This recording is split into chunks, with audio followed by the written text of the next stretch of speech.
Vijayawada university మంచి భవిష్యత్తు కోసం తెలుగు విద్యార్థులు ఇష్టపడే యూనివర్సిటీ. కాల్ 9059052378 9059052379. నాగర్ కర్నూలు జిల్లాలో జరిగినటువంటి అత్యంత దారుణమైన సంఘటన ఇది.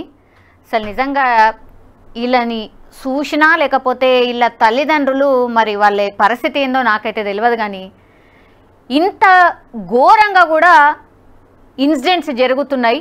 మొన్ననే మనకు తెలుసు కదా, ఈయన హైదరాబాద్లో జరిగింది. కుక్కర్లని వాళ్ళ భార్యని ఉడకబెట్టి పొడి వేసి అది అసలు ఇంకా మర్చిపోకంటే ముందే మళ్ళా ఇదొక ఇన్సిడెంటు. ఈ 7గురే ఈ ఉర్కొండపేట అనే గ్రామాన్ని ఫేమస్ అనుకుంటారా, లేకపోతే అసలు ఆ గ్రామంలో ఉన్నోళ్ళు తలదించుకునేలాగా చేసిండ్రు అంటారా, ఇక ఏమన్నా అనుకోండి. అంత ఘోరము. వీళ్ళ ఏజ్ ఎంత ఉంటుంది? ఇక అందరికీ కూడా నాకు తెలిసి 25 నుంచి 30 సంవత్సరాల లోపే ఉంటారు. అంతా ఏమంటారు, ఏం బ్యాచ్ అంటారంటే బలాదూర్ బ్యాచ్, లేకపోతే అసలు పని పాట లేని బ్యాచ్. కనీసం కూడా అసలు చదువుకున్నారో మళ్ళీ అసలు చదవలేదో అంటారు కదా. ఊర్ల పొంట తిరిగేటోళ్ళని ఏమంటారు, బలాదూర్గా తిరుగుతున్నారా, కొంచెం ఏమైనా పని చేసుకో అనే టైప్స్. ఇక అసలు ఏ జాబితాలో కూడా రారు. అంత దారుణం అంటే అంత దారుణమైన సంఘటన ఇది. ఇగో ఈ 7గురే అందులో నిందితులు. మనకు తెలుసు మొన్నటి నుంచి కూడా 29వ తారీఖున ఈ ఇన్సిడెంట్ జరిగినప్పటి నుంచి కూడా అసలు వీళ్ళు ఎవరు ఏంది అని అంటే నిజంగా ఎట్లున్నారు ఏంది అని ఇగో చూడాలనుకునేటోళ్లకు ఇగో ఈ 7గురు బ్యాచ్, ఈ ఏమంటారు బలాదూర్ బ్యాచ్, ఇగో ఇదే. జడ్చర్లకు చెందిన ఓ వివాహిత తన తల్లిదండ్రులు పిల్లలతో కలిసి మార్చి 29 మధ్యాహ్నం ఊర్కొండపేటకు వచ్చి దైవ దర్శనం చేసుకొని రాత్రి అక్కడే బస చేశారు. యాక్చువల్లీ ఆ గుడిలో రాత్రి బస చేస్తే పుణ్యం వస్తుంది, లేకపోతే మన కష్టాలుంటే తీరుతాయని అక్కడ జనరల్లీ బస చేస్తూ ఉంటారట భక్తులు. సో అట్లనే ఒక వివాహిత ఆమె పిల్లలతో అట్లాగే వాళ్ళ తల్లిదండ్రులతో కలిసి వచ్చింది. అదే రోజు రాత్రి 9 గంటల సమయంలో మరో బంధువు అక్కడికి రాగా ఆయనతో మాట్లాడుతూ 150 మీటర్ల దూరంలో ఆలయానికి ముందు భాగంలో ఉన్న గుట్ట ప్రాంతాల్లోకి వెళ్లడాన్ని నిందితులు గమనించిండ్రు. ఈ క్రమంలో ఈ నిందితులు అక్కడికి వెళ్ళి బాధితులను బెదిరించి ఆ వ్యక్తిని చెట్టుకు కట్టేసి ఆమెపై అత్యాచారానికి పాల్పడ్డారు. ఈ అత్యాచారం చేసిన నిందితులు ఇగో ఈ 7గురు నిందితులే వాళ్ళు. నిందితుల్లో మార్పాకుల ఆంజనేయులు, సిద్దిక్ బాబా, వాగుల్దాస్ మణికంఠ, కార్తిక్ మొదట అత్యాచారం చేశారు. ఆ తర్వాత ఈ 4గురు మట్ట మహేష్ గౌడ్, హరీష్ గౌడ్, మట్ట ఆంజనేయులను ఘటనా ప్రాంతానికి పిలిపించగా మద్యం తాగి వారు సైతం అత్యాచారం చేశారు. సిగ్గు అసలు ఇక అన్నీ మర్చిపోయి, అసలు మనం మనుషులం అని కూడా మర్చిపోయి మద్యం మత్తుల దేనికన్నా తెగబడతారు అని అంటే ఇగో దానికి ఎగ్జాంపులే వీళ్ళు. ఊర్కొండపేట ఏం పాపం చేసింది? ఇసుంటోళ్ళను ఆ ఊర్లో పెట్టుకొని అసలు ఎవరికి సేఫ్ ఉన్నట్టు? మరి ఊర్లో అంటే అందరు ఆడపిల్లలు అందరు ఉంటారు. మరి ఇప్పుడు వీళ్ళని చూస్తే వీళ్ళ తల్లిదండ్రులను చూస్తే ఊర్లో ఎవరన్నా ఊకుంటారా? అసలు వాళ్ళని మంచిగా చూస్తారా? వాళ్ళ తల్లిదండ్రులు ఏం పాపం చేసిర్రు అంటే వీళ్ళని కనడమే పాపం చేసినట్ట? ఏందది? ఎంత దారుణం అసలు! ఒక్కొక్క సంఘటన అసలు ఆడ ఏమైంది ఏంది అని ఎస్పీ చెప్తుంటే ఎంత దారుణం అనిపించిందంటే, ఇంత దారుణంగా కూడా ఇట్లా దిగజారిపోయినరు మనుషులా అనిపించింది ఇన్సిడెంట్ చూసిన తర్వాత. బాధిత మహిళ తాగడానికి నీరు అడగ్గా కార్తిక్ బాటిల్లో మూత్రం పోసి ఇచ్చాడని ఎస్పీ పేర్కొన్నాడు. దాహం అవుతుంది అని అంటే బాటిల్లో మూత్రం పోసి అత్యాచారం చేసినోళ్ళు నీళ్ళ బదులు మూత్రం దాగించిండ్రు అని అంటే వీళ్ళని అసలు మనుషులు అంటారా? వీళ్ళు అసలు మనుషులేనా? నిందితులంతా 28 ఏళ్ల లోపు వారే. మహిళపై రాత్రి 12 గంటల వరకు అత్యాచారం చేశారు. ఈ విషయాన్ని బయటకు చెప్తే మీరు కలిసి ఉన్న ఫోటోలను పబ్లిక్ చేస్తామని హరీష్ గౌడ్ బెదిరించారని కూడా చెప్పిండ్రు. మార్చి 30న తెల్లవారుజామున బాధితురాలు తన బంధువుతో కలిసి వెళ్తుండగా విషయాన్ని బయటకు చెప్పకుండా వారిని బెదిరించి ఆలయ అవుట్సోర్సింగ్ ఉద్యోగి మహేష్ గౌడ్ వారి వద్ద 6,000 డిమాండ్ చేసి వసూలు చేసిండు. అత్యాచారం చేయడమే కాకుండా దాహం అయితే మూత్రం తాగించడమే కాకుండా సోషల్ మీడియాలో మీరిద్దరు కలిసి ఉన్నటువంటి ఫోటోలు మేము షేర్ చేస్తామని చెప్పి వాళ్ళ దగ్గరికి వెళ్ళే మళ్ళీ వసూలు చేసిండు 6,000. ఏమనాలి వీళ్ళని?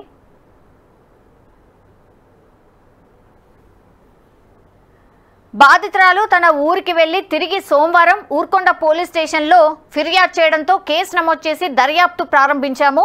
అత్యాచార ఘటనలో నిందితులను కల్వకుర్తి కోర్టులో హాజరుపరిచాము. జడ్జి ఆదేశాల మేరకు రిమాండ్కు తరలించినట్టు ఎస్పీ వెల్లడించారు. అత్యాచార ఘటనలో బాధితురాల నుంచి నిందితులు బంగారం, నగదు తీసుకువెళ్లారని చెప్పినా అందుకు సంబంధించిన రికవరీ పోలీసులు చూపించలేదు. ఈ సమావేశంలో కల్వకుర్తి డీఎస్పీ వెంకటేశ్వర్లు, సిఐలు, ఇక అక్కడ ఉన్నటువంటి పోలీస్ ఆఫీసర్స్ అందరూ మాట్లాడడం జరిగింది. ఇంత దారుణమైన సంఘటన ఊర్లో తలెత్తుకొని తిరగకపోవడము ఒకట?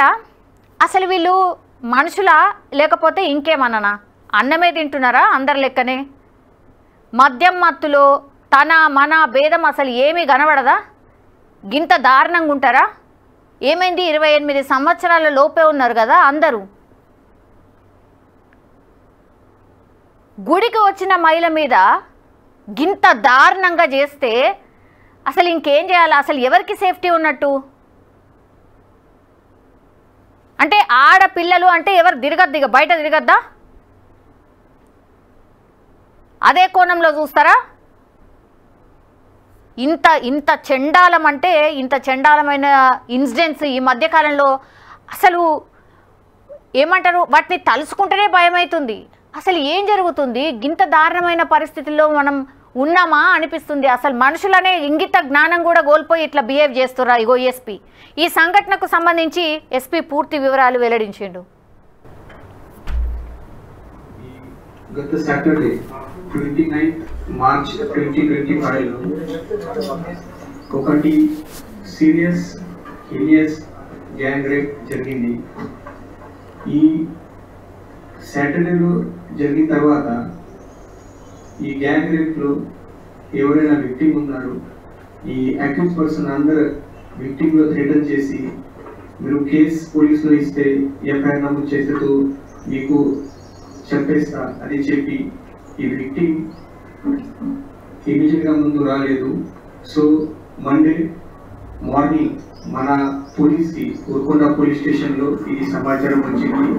విక్టిమ్ కంప్లైంట్ ఇవ్వడానికి వచ్చారు. సో అప్పుడే మన ఇమీడియట్గా ఎస్ఐ ఊర్కొండ కృష్ణదేవరాయ, తర్వాత సిఐ కల్వకుర్తి నాగార్జున ఇమీడియట్గా ఈ ఎంక్వైరీ స్టార్ట్ చేశారు. ఈ విక్టిమ్ పిటిషన్ పైన వీళ్ళు ఉండాలి, వీళ్ళుంటూ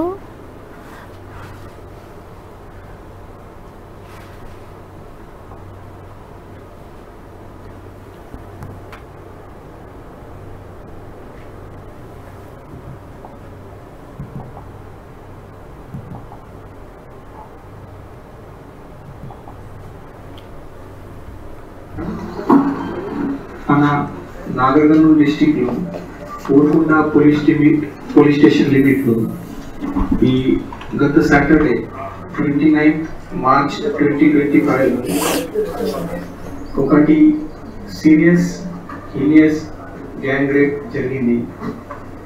ఈ సాటర్డేలో జరిగిన తర్వాత ఈ గ్యాంగ్ రేప్లో ఎవరైనా విక్టిమ్ ఉన్నారు, ఈ అక్యూజ్ పర్సన్ అందరు విక్టిమ్లో థ్రెటన్ చేసి మీరు కేసు పోలీసులో ఇస్తే ఎఫ్ఐఆర్ నమోదు చేసేతో మీకు చెప్పేస్తా అని చెప్పి ఈ విక్టిమ్ ఇమీడియట్గా ముందు రాలేదు.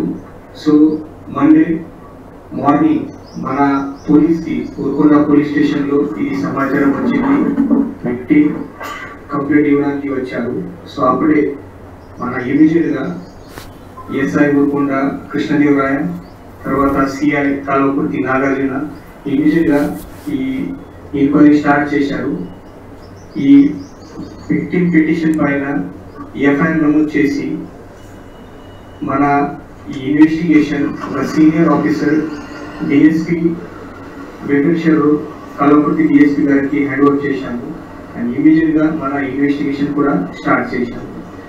ఈ ఇన్వెస్టిగేషన్ ప్రాసెస్లో ఈ హీనియస్ క్రైమ్ ఉంది కాబట్టి అది సీరియస్గా తీసుకొని ఇమీడియట్గా మన technical evidences, CCTV footages, mobile data, తర్వాత వేరే ఆధారం ఏదైనా ఉంది, దీని ప్రకారం మన ఇమీడియట్గా ఈ గ్యాంగ్ రేప్లో ఇన్వాల్వ్ అయ్యి 7 అక్యూజ్డ్ పర్సన్కి కూడా ఐడెంటిఫై చేశాము. నిన్న ఈ అందరు 7 అక్యూజ్లో అరెస్ట్ చేసి మన ఇంట్రోగేషన్ కూడా చేశాము. సో ఈ మొత్తం ఇష్యూ డీటెయిల్గా చెప్పాలి అంటే ఈ సాటర్డే రోజు ఈ ఊరుకొండపేట్ ఆంజనేయ స్వామి టెంపుల్లో ప్రతి సాటర్డే అక్కడ జనాలు వస్తున్నారు. అక్కడ భజన సంధ్య ఉంది. అక్కడ చాలా మంది నైట్లో అక్కడ పడుతున్నారు.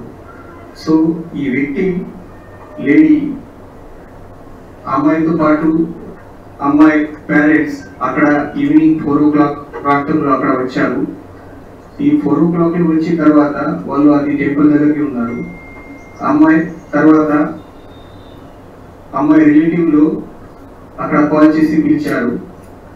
ఈ అమ్మాయి రిలేటివ్ అక్కడ 9 o'clock ఈవినింగ్లో అక్కడ వచ్చారు.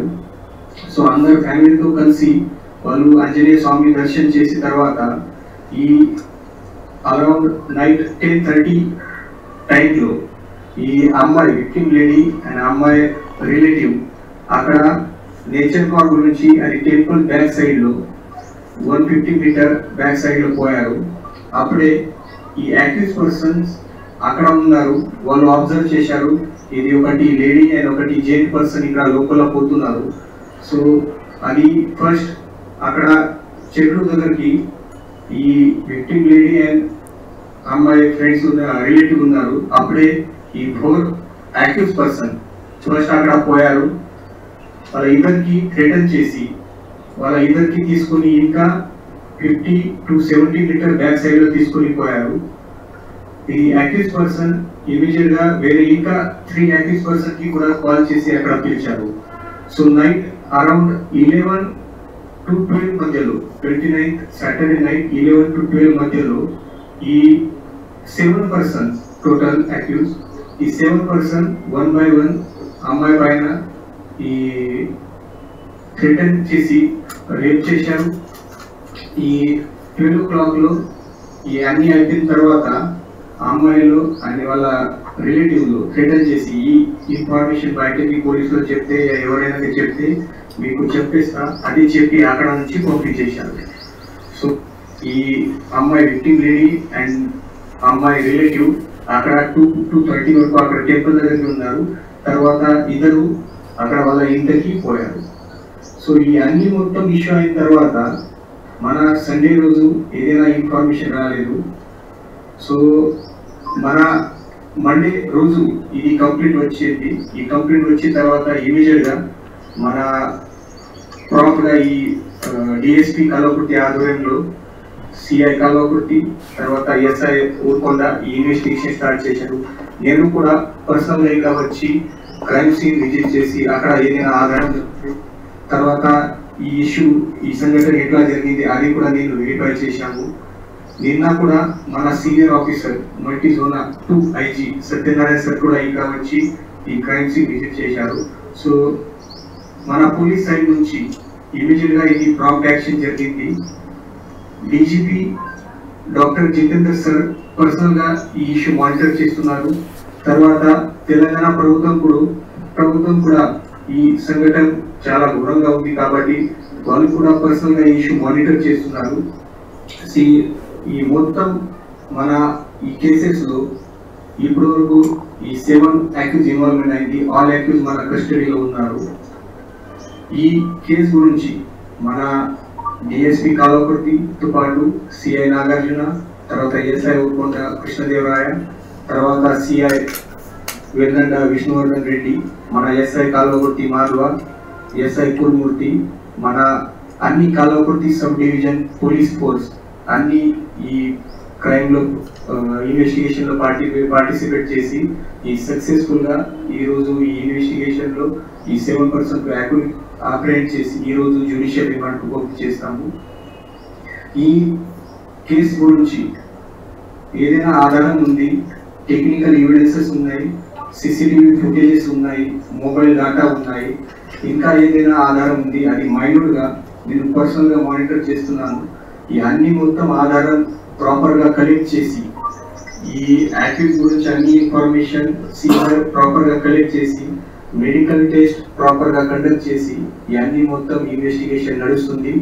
ఈ ఇన్వెస్టిగేషన్ ప్రాపర్గా చేసి ఫర్దర్ మన పోలీస్ కస్టడీ కూడా కావాలి. ఈ ఇష్యూ గురించి ఇంకా డీటెయిల్గా పోవాలి. అన్ని ఈ పాత కూడా ఏదైనా ఈ ఆఫీస్లో ఇన్వాల్వ్మెంట్ ఉంది, ఇంకా ఏదైనా క్రైమ్ చేశారు అది కూడా మనం వెరిఫై చేస్తాము.